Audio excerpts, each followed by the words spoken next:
Sang ayah berkata pada putrinya bahwa semalam ia bermimpi menyantap steak besar, sehingga merasa kenyang untuk sarapan. Ia pun bertanya apakah putrinya mau membantunya. Melihat anaknya mengangguk, ia pun memberikan sarapan itu kepada anaknya yang masih lapar. Meski sang istri melarangnya, pria itu pun berangkat ke dermaga untuk mencari pekerjaan dengan perut kosong. Saat itu, negaranya sedang berada dalam masa sulit. Mandor hanya memanggil segelintir pekerja dari kerumunan, seolah memberi sedekah pada yang beruntung. Banyak orang menatap penuh harap, namun ia tidak termasuk di antaranya. Ketika pulang, ia mendapati putranya murung. Di meja ada sepotong sosis. Tanpa banyak kata, ia menggandeng putranya untuk mengembalikan makanan itu. Namun sebelum lanjut, jangan lupa follow ya guys. Mimin doakan, semoga orang yang sudah follow sehat selalu dan dilancarkan rezekinya. Di perjalanan, si kecil bercerita bahwa temannya terpaksa dikirim pergi karena orang tuanya tak sanggup merawatnya. Sang ayah pun berlutut dan berjanji, apapun yang terjadi, ia tidak akan membiarkan anak-anaknya berpisah darinya. Malamnya, ia pergi ke arena tinju. Berkat bantuan temannya Joe, sebuah pertandingan berhasil diatur.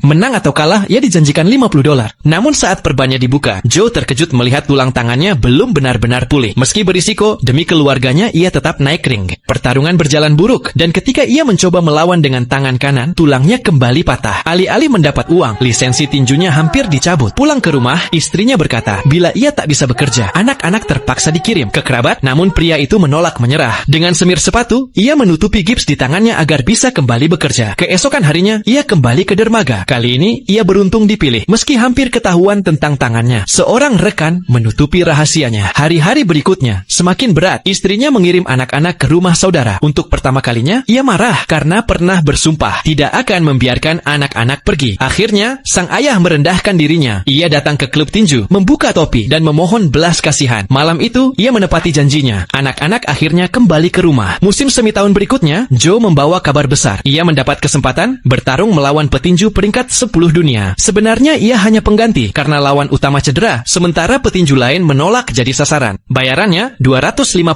Pertarungan dimulai. Lawannya menghujani pukulan hingga ia roboh. Ia bisa saja menyerah dan tetap membawa pulang hadiahnya. Namun ia memilih untuk bangkit. Dengan hook kiri, lawannya terjatuh. Selama masa cedera, ia terbiasa menggunakan tangan kiri. Kini pukulannya begitu bertenaga. Pertandingan berlanjut. Ia terus menghantam hingga penonton bersorak. Orang yang tadinya dianggap pengganti, kini mengalahkan petinju dunia. Saat pulang, ia berpura-pura murung di depan istrinya sebelum mengeluarkan hadiah uang dari saku. Malam itu, keluarga mereka akhirnya bisa makan kenyang. Keesokan paginya, ia kembali ke dermaga. Mandor langsung mengenalinya dan bertanya mengapa masih mencari kerja. Ia menjawab, hadiah itu sudah habis untuk membayar utang. Kini hanya tersisa $5. Beginilah perjuangan seorang ayah, menanggung sakit dan letih tanpa suara. Hargailah mereka, karena di balik setiap rupiah yang dibawa pulang, tersimpan cinta yang begitu besar.